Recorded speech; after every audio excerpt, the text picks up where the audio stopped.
Dans cette capsule sur les Romains, je vous donnerai en première partie un aperçu de l'art romain avec l'exemple de la sculpture et de la littérature. En seconde partie, plusieurs éléments de culture tels que les chiffres, l'architecture et la religion seront abordés. Commençons dès maintenant à parler de l'art chez les Romains. Débutons avec la sculpture. Les statues étaient sculptées par les artistes. Hein? Les artistes? Mais qu'est-ce que je raconte? À l'époque, l'art existait, mais pas les artistes. On les appelait plutôt les artisans. Croyez-vous que les œuvres étaient signées? Et non.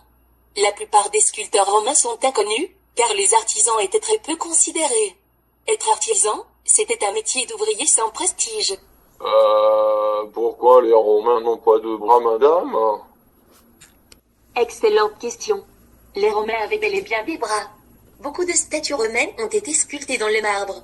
Certaines parties comme la tête et les bras étaient sculptées dans des blocs à part et ensuite ajoutées à la statue. Comme ces parties n'étaient plus fragiles, avec le temps, elles sont parfois tombées et n'ont jamais été retrouvées. Mais tout ce qu'on vient de voir, ça vous fait penser à quelle autre grande civilisation? À peut-être les Égyptiens? Les Chinois? Les Grecs? Bravo, les Grecs. Les Romains ont fait beaucoup d'emprunts à la culture et à l'art grec. À cette époque, copier c'était bien. Les statues romaines sont souvent des copies identiques de statues grecques. Les originales grecques ont souvent été refondues étant donné la valeur du bronze. Ces statues grecques représentaient souvent des divinités qui ont été adoptées par les Romains après avoir été renommées. Les Romains ont aussi repris l'idéal de la beauté grecque dans leurs statues. On y voit la jeunesse et la forme physique. Remarquez le déhanchement avec les deux pieds au sol. Cette position est infaisable par l'humain. Ainsi, on ne cherchait pas à représenter la réalité. Avec le temps, les Romains vont faire des ajouts aux emprunts grecs. La sculpture devient plus réaliste.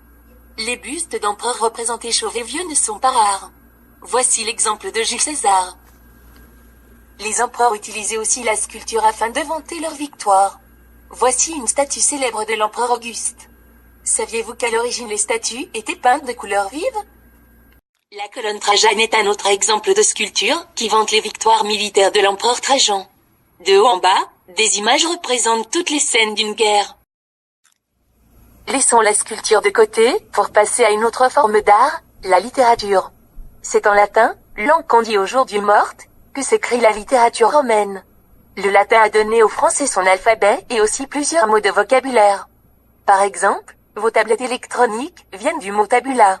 À l'époque romaine, les tabulas étaient des tablettes faites de cire et utilisées par les élèves. De plus, les Romains avaient initié un nouveau style de poésie appelé les satires. Le but des satires n'était pas seulement de divertir par l'humour, mais aussi d'amener les gens à changer leur mauvais comportement. L'humour est très présent chez les Romains et on le retrouve aussi beaucoup dans les pièces de théâtre. Passons maintenant au côté culturel des Romains.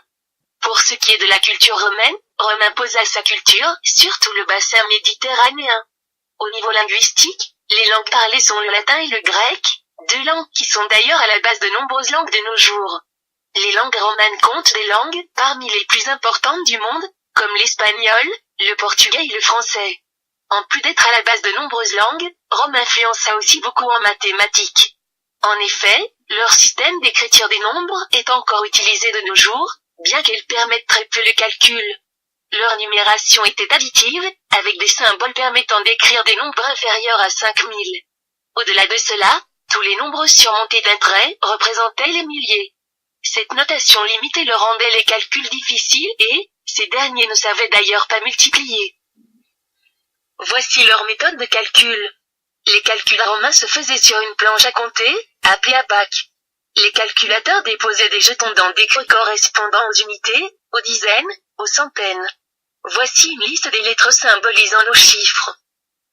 Du côté de l'architecture, Rome est renommée pour exceller dans ce domaine. L'architecture romaine s'apparente à celle de la Grèce avec certains aspects, comme l'utilisation fréquente des colonnes et du marbre. De plus, de nombreux bâtiments romains sont célèbres et toujours debout de nos jours, comme le Colisée par exemple. Rome était aussi reconnue pour son réseau d'aqueducs époustouflant pour les moyens de l'époque. Pour ce qui est de l'économie, Elle est soutenue par son réseau routier, qui voulait maximiser sa richesse et favoriser les échanges commerciaux. En effet, les routes aboutissaient habituellement à la capitale. Ces routes étaient aussi un avantage pour l'armée, qui devait se déplacer rapidement. L'économie repose aussi sur les impôts payés par les peuples conquis. Dans l'Empire, les riches travaillent peu et c'est l'État avec les impôts qui s'occupe de payer les soldats, la construction d'édifices, l'entretien des routes, etc. Les Romains adorent aussi le théâtre, la musique, la philosophie et les sciences grecques. Ils sont amateurs de spectacles et de jeux comme les combats de gladiateurs, et les courses de chars au cirque.